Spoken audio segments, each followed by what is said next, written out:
Welcome, friends, to this conversation with historians Katie Hemphill and Gillian Frank.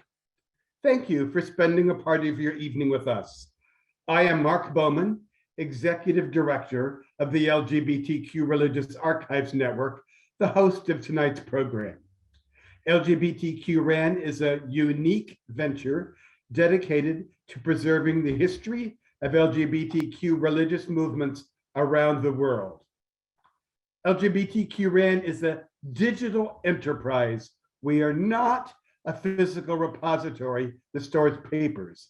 Instead, we advise and support leaders and groups in their efforts to preserve their records in appropriate archives. Secondly, we collect and provide a treasure of historical information on our website about LGBTQ plus persons and groups from a wide array of religious expressions around the world. And finally, we encourage research and scholarship in LGBTQ religious history. One of the primary ways we encourage scholarship is through our annual award for papers. We started the LGBTQ Religious History Award in 2005, and it remains the only academic award for research into queer religious history. Katie Hempel became the 13th recipient of this award this year. Her paper, Pasture Was Trapped, Queer Scandal and Contestations Over Anti-Vice Reform, was selected by the jury of reviewers from among 8 papers submitted for this year's award.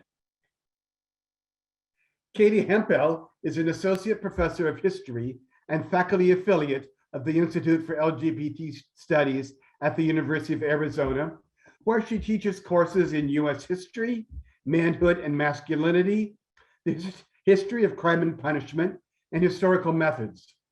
Her work has been featured in the Journal of the Early Republic, the Journal of Women's History, and the edited collection, Capitalism by Gaslight, Illuminating the Economy of 19th Century America. In 2020, Hempel published her first monograph, Body City, Commercial Sex and Regulation in Baltimore, 1790 to 1915, with Cambridge University Press. That book chronicled the relationship between prostitution and the growth of Baltimore as a city and economic center over the course of the long 19th century. It won the Society for Historians of Early American Republics 2020 Mary Kelly Prize for the best book on women, gender, and sexuality in the early Republic. Katie will be interviewed tonight by Gillian Frank, Ph.D., who is a member of the review jury for the LGBTQ Religious History Award. Gillian is a historian of sexuality and religion. He is the author of numerous academic articles on the histories of sexuality, gender, and religion, which have appeared in venues like the Journal of the History of Sexuality, American Jewish History, and Gender in History. He is co-editor of Devotions of Desire, Histories of Sexuality and Religion in the 20th Century United States, published in 2018 by the University of North Carolina Press. And he is currently at work on a manuscript called A Sacred Choice, Liberal Religion and the Struggle for Abortion Before Roe v. Wade. You can listen to his podcast, Sexing History, which explores how the history of sexuality shapes our present wherever you stream your shows. Katie, I congratulate you on receiving the 2021-22 LGBTQ Religious History Award. I look forward to hearing Gillian talk with you about your journey as a scholar in queer history and religion, and where and how your research has unfolded. To those of you watching this Zoom meeting, we welcome your comments or questions in the chat box. Katie or Gil will respond to those during the Q&A time toward the end of today's program. If you would like to speak to Katie or Gil at that time, you can raise your hand in the reactions box at the bottom of your screen and wait until you're invited to unmute yourself. Please direct any technical concerns to Asati, who is the tech manager for tonight's program. Now, I am pleased to welcome Katie Hempel and Gillian Frank. Thank you so much, Mark, for you. that introduction. What a joy it is to speak with Dr. Katie Hempel today about her delightful, incisive, and now award-winning essay, The Pastor Was Trapped. What I'm going to do is offer a very brief, and I mean very brief overview of the article, with the hopes that my enthusiasm for its accomplishments spotlights why we awarded it this year's prize. So, quickly, Dr. Hempel's article is situated at the intersections of religious history, gay history, the history of sexuality, and urban history.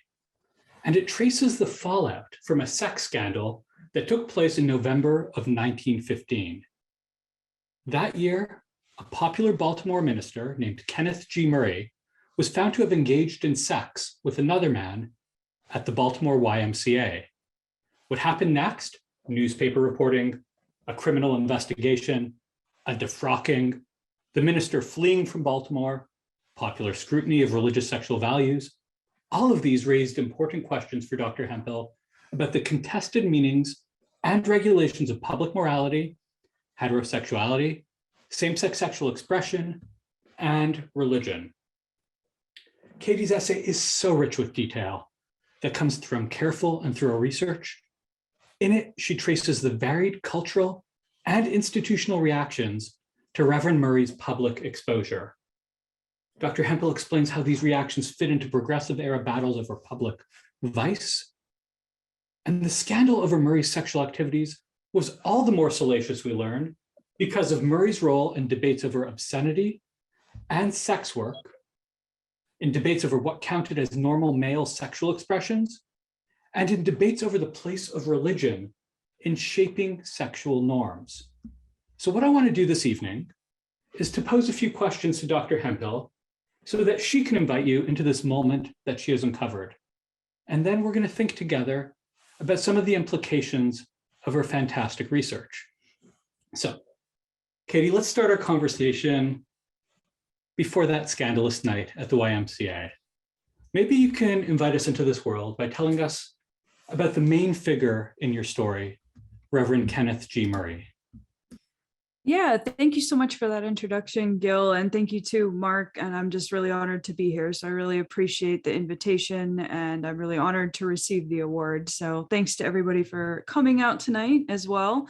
Yeah, the central character of my story, maybe I will share my screen and show a little picture of him here.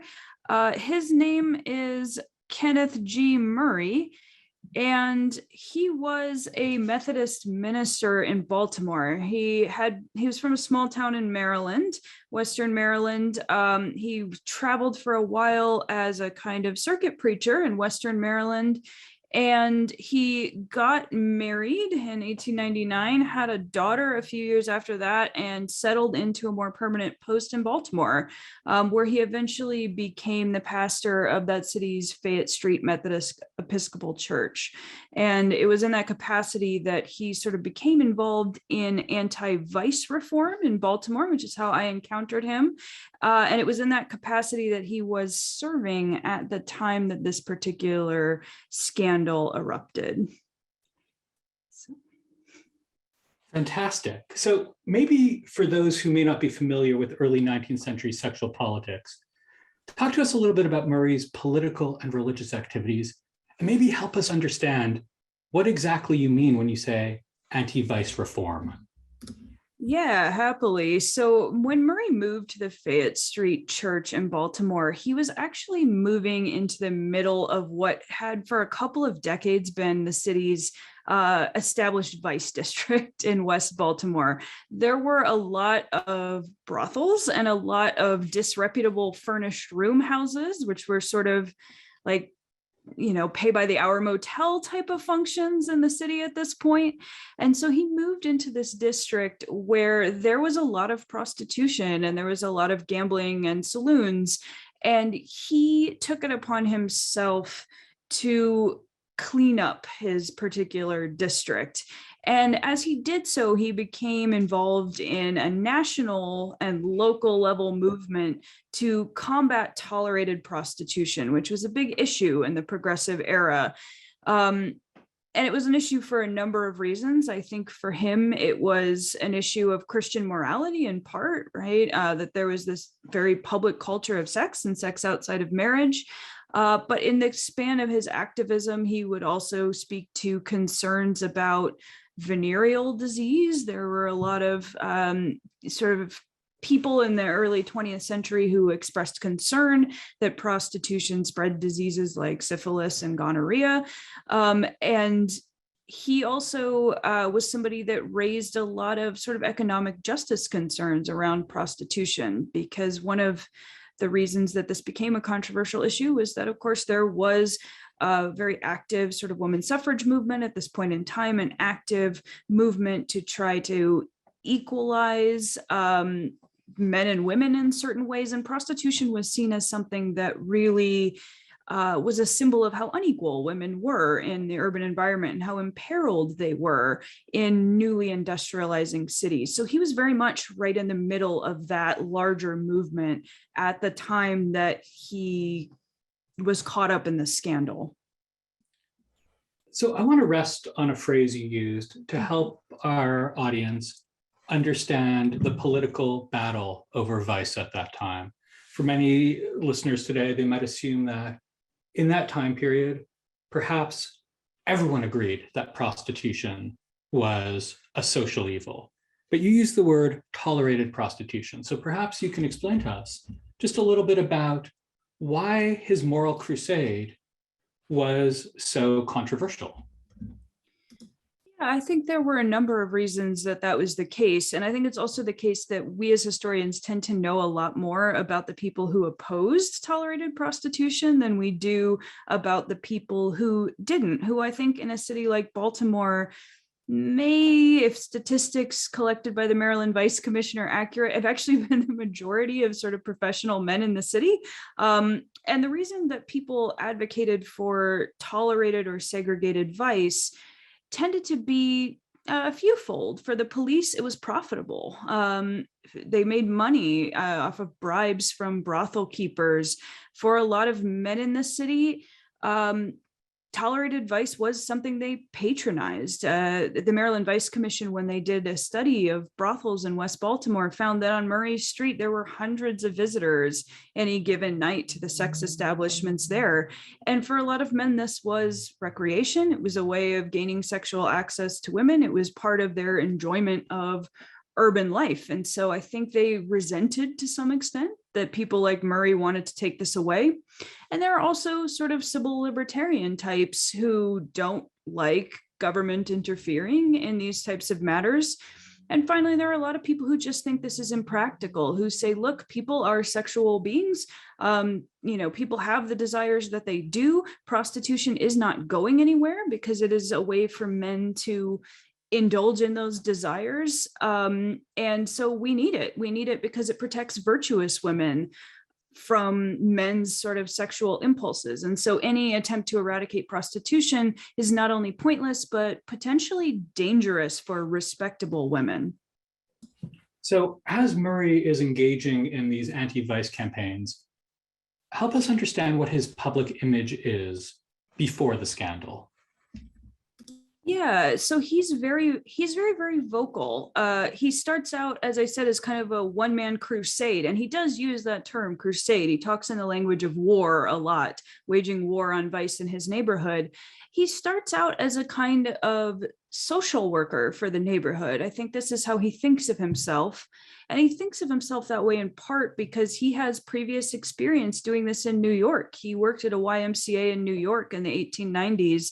In sort of the middle of the Bowery. And so he's gotten used to interacting with people in sexually disreputable areas and ministering to them. And so he takes up this charge and he sees himself as somebody that advocates for the closure of vice in the neighborhood, but also as somebody that might help women who are involved in this. He wants to open a home for women who are wanting to leave the sex trade. So he's very, very active in his neighborhood, and he's also very vocal. He writes into the press, he gives talks publicly, he allies himself with a physician from Johns Hopkins University named Howard Kelly, and Kelly is big, not just locally, but also in national social purity organizations. And so he develops kind of his public persona through that and through that association with Kelly. Fantastic. So let's talk about the sex scandal itself. Tell us what happened on that fateful November night in the YMCA. And maybe by way of context, you can tell us something about why it may or may not have been that fun to stay at the YMCA. Yeah, happily. So as far as I can tell, and there's a little bit of mystery that surrounds this, Murray, I think, was at the YMCA for a meeting of the ministerial union. He was the secretary, he had been for a while, and they were looking to bring Billy Sunday to Baltimore. And so they were having a meeting about that at the YMCA.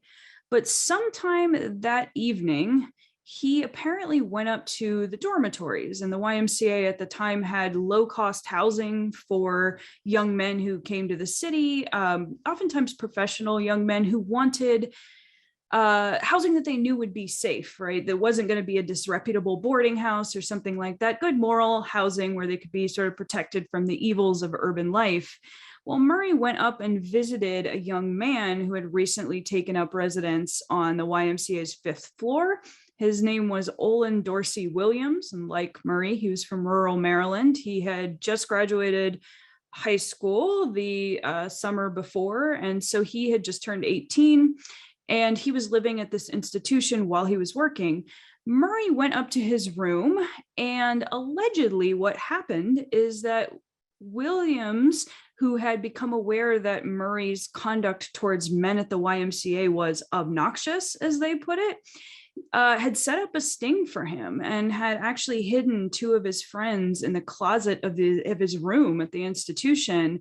And Murray came in and apparently attempted, I think, as far as I can tell, to perform oral sex on Williams. And at the moment that he did this, these 2 guys sprung out and caught him in this act. And it's not entirely clear what their purpose in doing this was, if they wanted to alert the police or if they just wanted, and I think this is more likely, to kind of blackmail him into ceasing his behavior and leaving public life.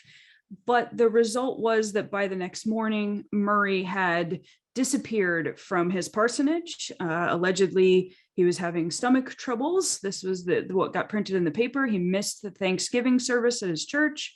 And within a few days, what had actually happened ended up breaking in the local newspapers. And he was never again involved in his church after that. He actually had to leave Baltimore. So there's so much to unpack in this moment. Maybe we can just start with, talk to us about the YMCA and its role in homosocial and also same-sex sexual activities at that time by way of context. And let's start with that. Yeah, so I think the YMCA during this period, as a number of scholars have commented on, Gustav Rathall being the primary one, was a center of sort of queer life. It was already emerging that way. And I get the sense from looking into this that the dormitories were a place that queer life happened. There was a lot of opportunity for homosociability at YMCAs. We know from George Chauncey's work, among others, that there were often very active queer communities at YMCAs at this point. And certainly if you look at Baltimore's records, some of the streets where police are making the majority of street level arrests for men who are trying to engage in sex with other men are the streets that surround the central branch of the YMCA. So exactly where Murray is caught, which is sort of interesting because when newspapers write about this, they kind of write about this as though these men who set Murray up were just horrified by his obnoxious behavior, right? That what he was doing was beyond the pale of behavior at the Y. And I don't know that that was the case exactly. I think there are some intriguing hints that something else was going on in this setup. But that was sort of how it was portrayed at the time, that the YMCA was this, or that these men had this horror at this. But we know that YMCAs were centers of queer life at this point. So let's dig into that a little bit. Talk to us a little bit about the men who entrapped and outed, if you will, Murray's behavior.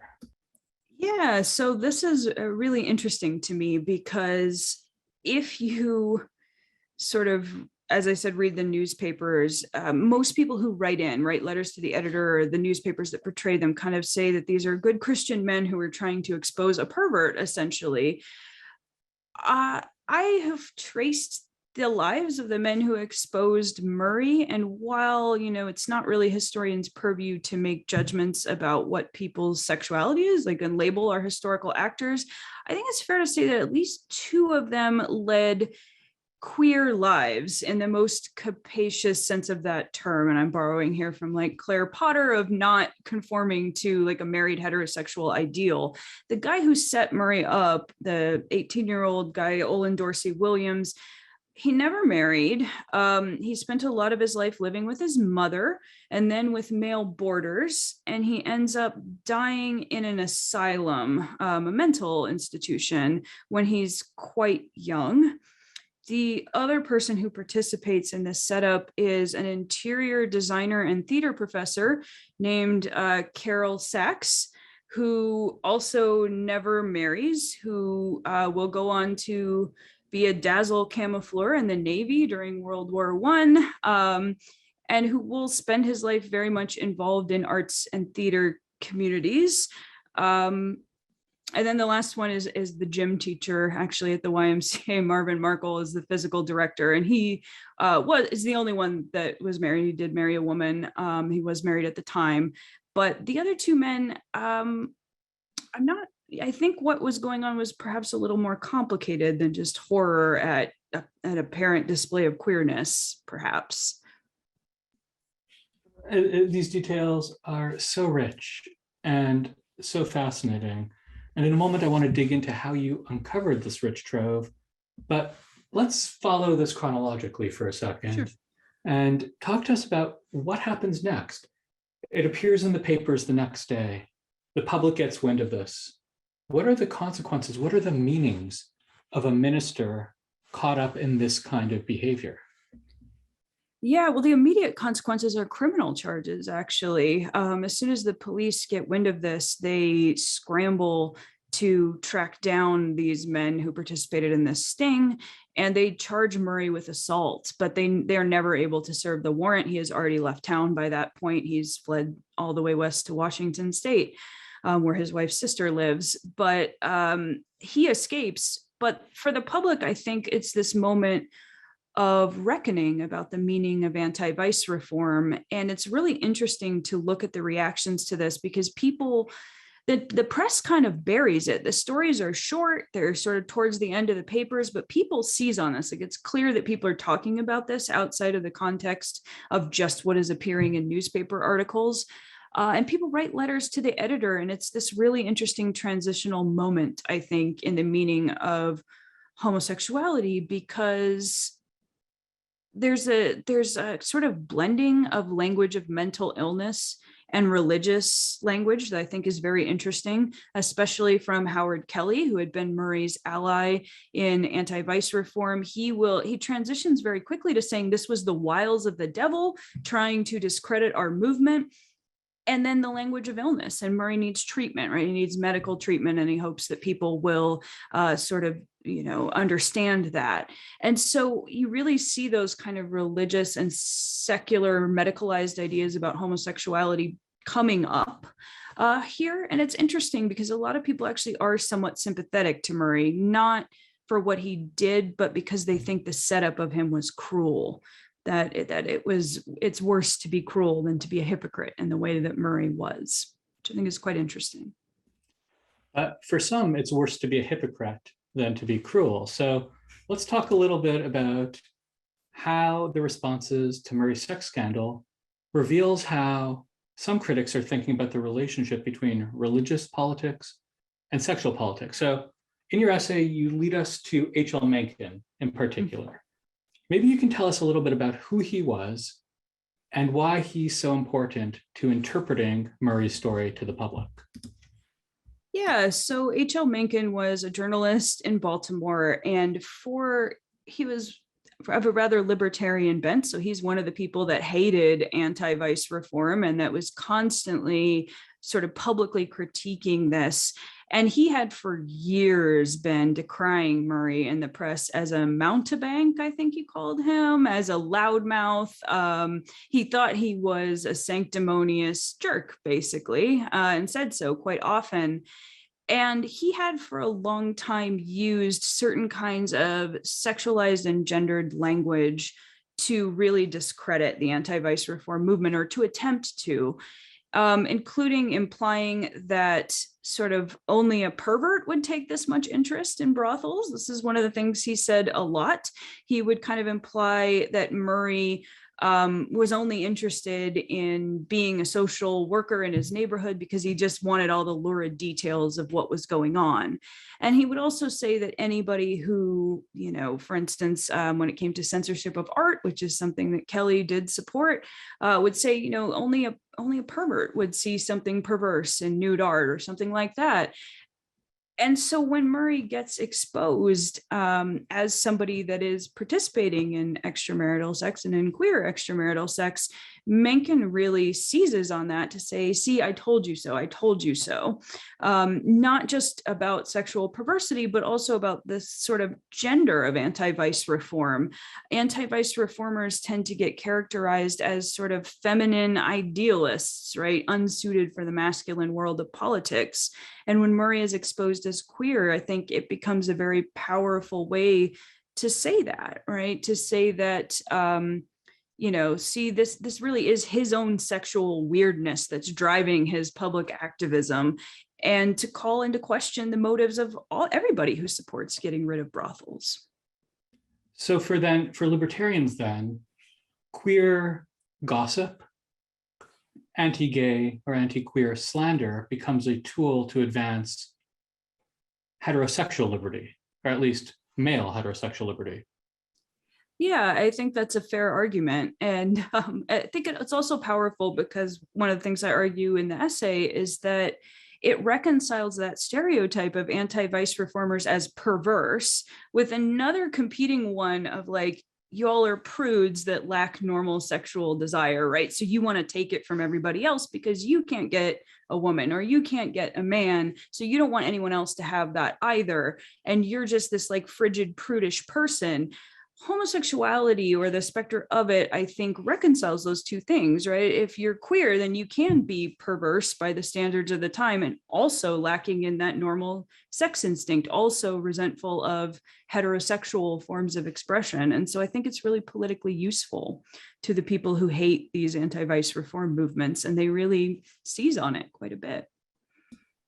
It's such a fascinating way to think about how spaces of tolerance aren't necessarily, or certain kinds of sexual tolerance weren't and aren't necessarily inclusive of all forms of sexual variation. So what I really want to think with you a little bit about the historian's craft. And I'm just going to rave for our audience that this essay is so well crafted, so deeply researched. I was blown away when I first read it, and when I revisited it, all the more so. So let's talk about origin stories. How did you first discover this scandal? Well, I was researching the last chapter of my book, which was very much focused on anti-vice efforts during this period. And I happened to have read, I think it was actually an obituary for Charles J. Bonaparte that had been written by Mencken. And among other things, in his critique of Bonaparte, he said that he had allied himself with somebody who had later been involved in a homosexual scandal. And around the same time, I was wondering why this guy who had been such a big part of my chapter, such a big part of the activist movement I was reading about, Kenneth Murray, suddenly disappeared in 1916. And I kind of put two and two together and started digging into this. And I realized that it must have been Murray that was this person. And then so from there, I just sort of kept digging, and there wasn't a lot of information in newspapers, but I was able to pull the criminal record and the indictment record for Murray, which is actually the only way I knew the list of witnesses. They were never published in the paper. The paper published or, protected the people who had exposed him. So I was able to pull that, and then it just sort of went from there, I suppose. Do you remember what questions you had at first as you encountered this? I think when I first started, I guess I thought of it less as a question other than the basics of what happened. Then I thought I had an idea of what I was going to be working on. I thought I was going to be writing like an early Ted Haggard story, to be quite honest with you. That was the first, that's the framework I had for understanding this. And Ted Haggard, in case anybody is not familiar, was a pastor who was exposed in, I think, 2006, 2008, something like that, for engaging the services of a male sex worker, Mike Jones. And it was a big scandal at the time. And I kind of thought when this came out about Murray, that was the framework I had for understanding it. And I've since changed my mind about that a little bit, but that was where I started. Yeah. Talk to us about that shift in perception then. Sure. I think for me, where the Ted Haggard metaphor does work is in thinking through the aftermath of this. I think that what I took from the Ted Haggard case is that I think it made me conscious of the ways that these types of allegations can be used to kind of immediately discredit or delegitimize movements for particular kinds of moral reform in politics, right? When Haggard was exposed, I remember a lot of queer people feeling very, myself included, feeling somewhat validated by this notion, or comforted maybe in some way by the idea that this nasty stuff that was going on politically that was very hurtful was actually just somebody's very private shame playing out on a very public stage, right? It's a kind of, it almost defangs the politics of these scandals immediately. And I think that was true in Murray's case too, that being able to reduce somebody's activism to just, this is your sexual shame or sexual oddity playing out on a public stage was very powerful. And it was the same in certain senses as Haggard. But I think where I had to change my opinion is that I think I was reading a lot of my understandings of a contemporary relationship between Christianity and homosexuality onto Murray. I realized this when I showed some of these materials to my students in History 301, and one of them kind of smirked when I showed them this.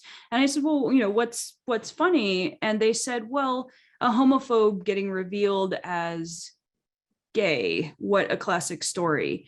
And I said, how do you know he's a homophobe?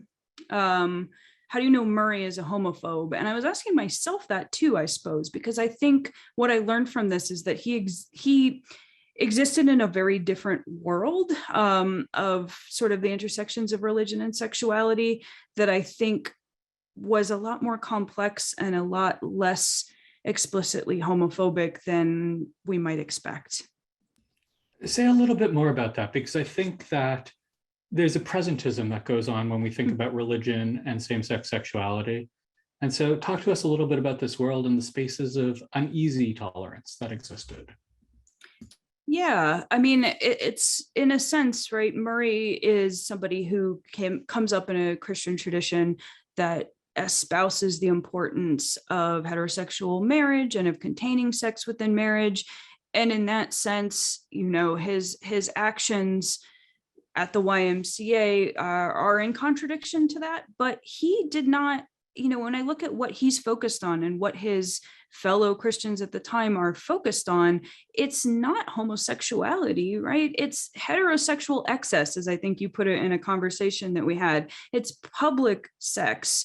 And this is what they're regarding as dangerous. And I think that homosexuality is not much on their radar, to be honest. I don't have any record of Murray saying anything about that ever.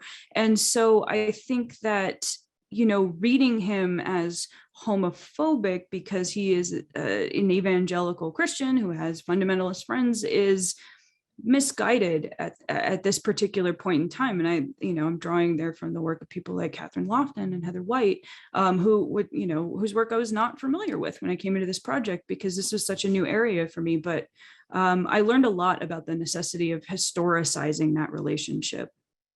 Right. I think that's exactly right. And part of when Mencken describes him later as a homosexual, that's probably decades later, yeah? In the 20s, I think. Yeah. 20s, okay. Because these words are very much in formation at that time. Not everyone knows them, not everyone identifies with them. So there is a fluidity between sort of act, identity, behavior. So you have the sort of first tidbits of the scandal from the newspaper. You find the criminal records. Tell us a little bit about the work you had to do to excavate this story, such as the sources you used to reconstruct what might have happened.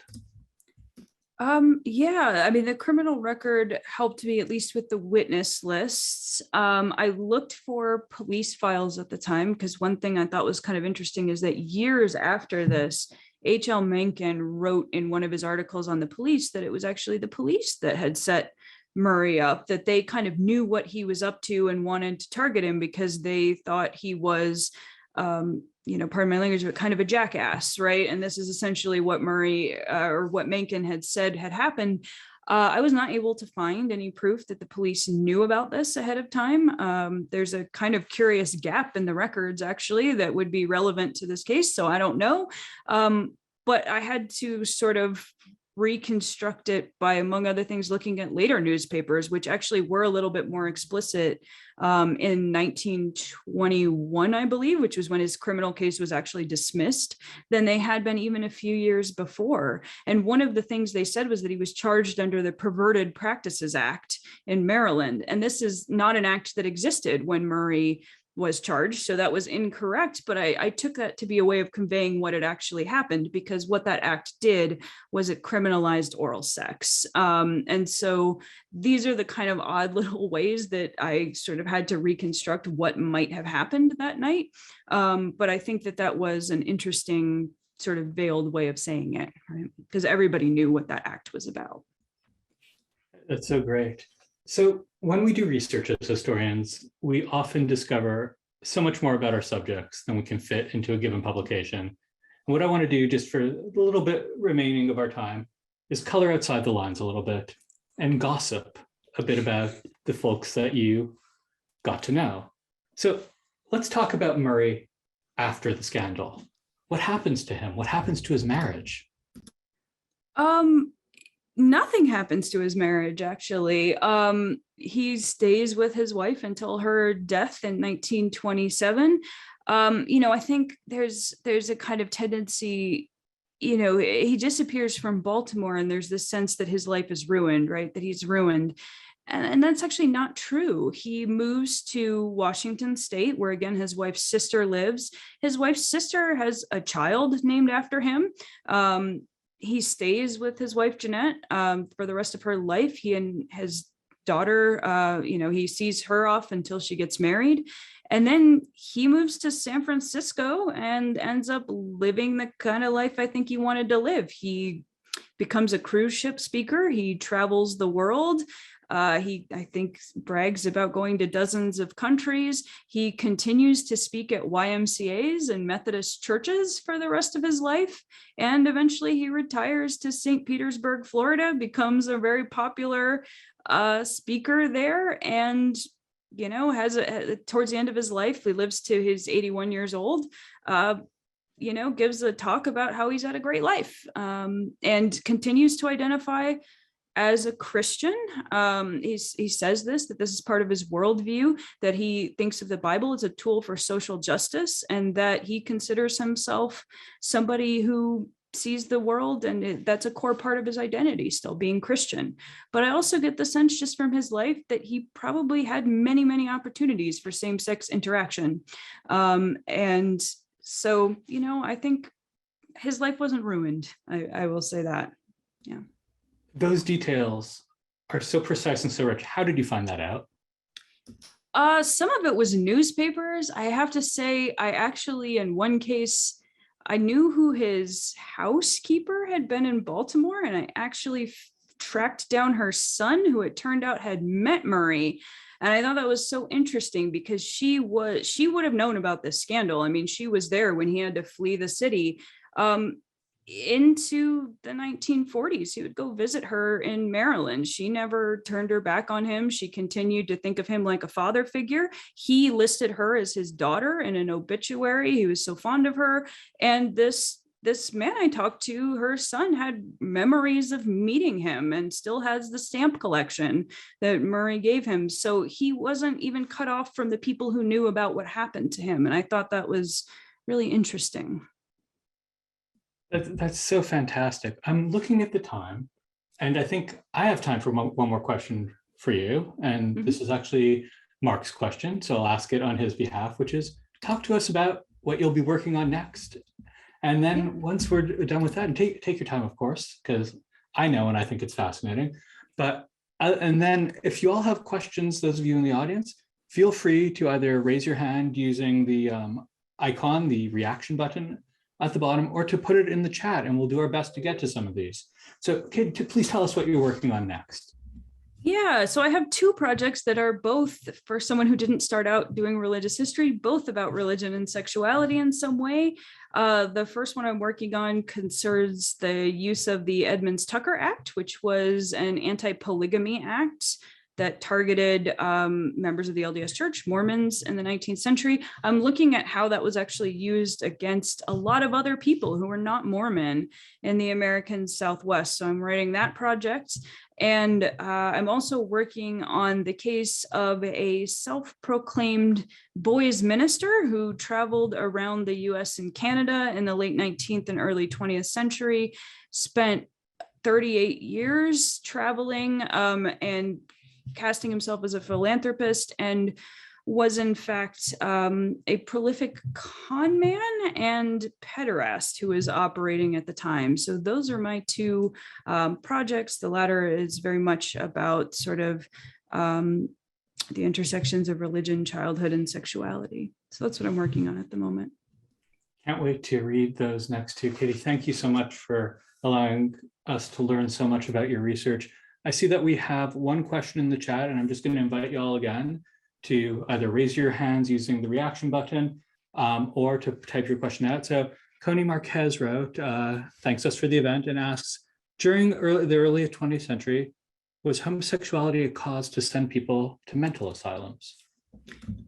Yeah, I think that this was a sort of transitional period in that, but clearly, at the very least, that was everyone's first guess when Murray sort of disappeared. That was very much a narrative that came out, was that he must be getting mental health treatment. And so at very least, people seem to think that that would be a normal thing at the time. I think that I usually associate the period of sort of institutionalizing queer people as being slightly later than this. But I think that this is very much a transitional time between queerness being a kind of accepted part of certain male urban cultures, especially sort of working class cultures, and being something that will become increasingly medicalized and treated as a psychological problem. Yeah. Right, the shift from the criminal to the pathological is going to be happening over the next few decades, but it's not fully crystallized. Then typically those institutionalizations would take place if that behavior accompanied a series of a whole set of other disturbing behaviors. But it's really until the late 20s, I think, that these sorts of associations of medicine, pathology, homosexuality really take root nationally. Prior to that, it's sin and crime are the sort of prevailing concepts. And even then you'll have folks wondering out loud in papers or writing out loud, what is the meaning of this? You know, my daughter has run off with another woman who's much older. How can we interpret it? What name do we call it? And so in those first decades of the 20th century, we have a struggle for meaning, a struggle to define them. All right, so if you all have questions, feel free to ask them. Otherwise, we can just stare into space at you and hope for something to happen. I think about regarding that last question, I think about Chauncey's early work too on a very similar YMCA sex scandal in 1919, where he notes that almost nobody involved in talking about this said anything about medicalized language about homosexuality. So, yeah. And I see our friend Susanna has posed a question to us. And so she asks, can you say more about how we as historians should think of Murray in terms of queerness? Are allegations enough to construct a queer identity alongside of what I was just saying? Yeah, I don't, I'm comfortable characterizing this scandal as a queer scandal. Is Murray queer? I don't know. I mean, I have my own ideas about that. I think,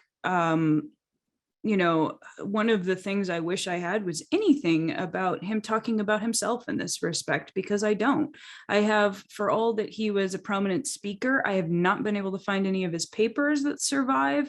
I don't know how he thought of himself. And so I would hesitate to label him as queer. But I think,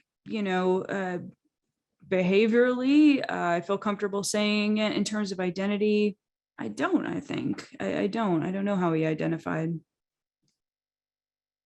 It seems though that the context queered him, even if he didn't identify with that himself. Yes, certainly people at the time called him homosexual, right? Whether or not that was his identity, by the 1920s, that language is there, right? And Mencken will call him that repeatedly. And it's kind of interesting because, speaking of this being a transitional moment, the guys who set him up are, by the 1920s, very insistent on not being associated with this in particular ways that they don't like. So when the newspaper first publishes that the charges against Murray were dropped in 1921, they say that sort of his partner in crime was Olin D. Williams. And this is the first time they've named him, and they never named the two witnesses. But Williams actually writes into the paper and says, I wasn't caught with him. I set him up and it's different, which is so interesting. He was very, very set on not being associated with that. So, yeah. Well, fantastic. With that, I think we are going to call it a very delightful night. I want to thank you all for joining us. Please be on the lookout for Katie's article. If you could tell us, Katie, where it's going to be published, that would be great. Yeah, it's going to be in the Journal of the Gilded Age and Progressive Era, and it should be out in what should be an exciting issue. There's other queer content in the issue as well, but it'll be out in July of this year. Mm-hmm. Thank you so much, Katie and Gil, for this thoughtful and stimulating dialogue, and to all of you who watched and offered your comments and questions. Within a few days, you'll receive an email with a link to a recording of tonight's program that you can share with friends and colleagues. If you are interested in more opportunities to explore the history of queer religious movements, we would ask you to check out the LGBTQREN website, and particularly our events page. There you will find announcements of future online programs, as well as recordings of past presentations. Our next webinar on Thursday, March 17th, exactly 4 weeks from today, will be an intriguing program entitled LGBTQ and Faith in Uganda, Beyond the Single Story. Presenters will include UK scholar in religion and African studies, Adrian Van Klinken, and Bishop Joseph Tolton from the Interconnected Justice Group, along with 3 religious activists from Uganda. You will hear about the historical context of Christianity in East Africa in the 20th century. Then the Ugandan activists will share firsthand stories about their struggles and accomplishments and look ahead to the future. Join us on March 17th for this unique and provocative program. In closing, I remind you that the LGBTQ Religious Archives Network is the first and foremost source of information on queer religious history. We are a very small operation that is funded through the generosity of friends like you. So if you share our commitment to ensure that future generations will hear our voices and stories, please help make us happen with your gift. Once again, Thank you, Katie and Gil. Good night to all. Thank you so much.